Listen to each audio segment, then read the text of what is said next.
America के राष्ट्रपति Donald Trump ने एक ऐतिहासिक घोषणा करते हुए कहा कि इजरायल और हमास ने उनके शांति प्रस्ताव के पहले चरण पर सहमति जता दी है। ट्रंप ने इसे इजरायल और उसके आसपास के सभी देश और अमेरिका के लिए एक महान दिन बताया है। So I just want to let you know that this is a very special day, maybe unprecedented in many ways.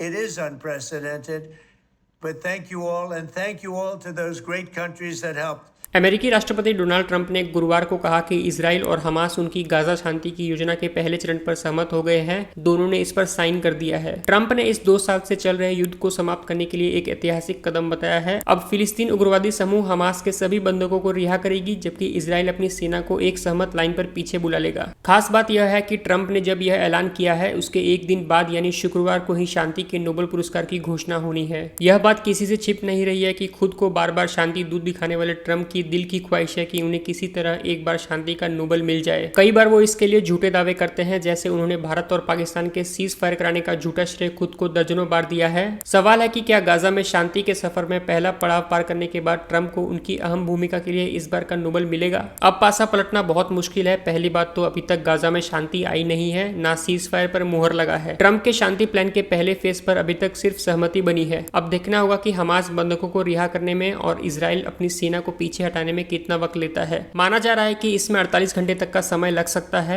यहाँ यह भी जानना जरूरी है कि शांति के नोबेल विजेता का चुनाव करने वाली नॉर्वेजियन नोबेल समिति अक्टूबर की शुरुआत में ही बहुमत के माध्यम से अपना निर्णय लेती है। उसका निर्णय अंतिम है और उसके खिलाफ अपील नहीं की जा सकती।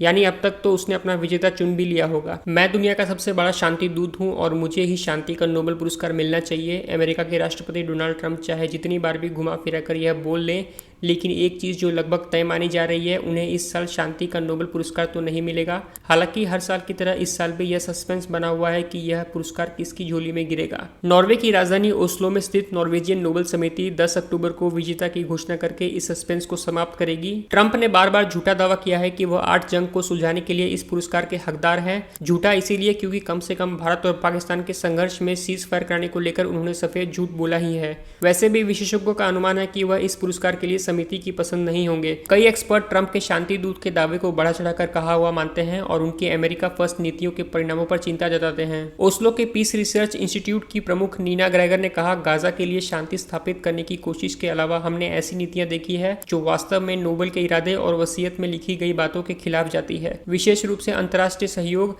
देश के बीच भाईचारा और हथियारों को कम करने को बढ़ावा देने के लिए।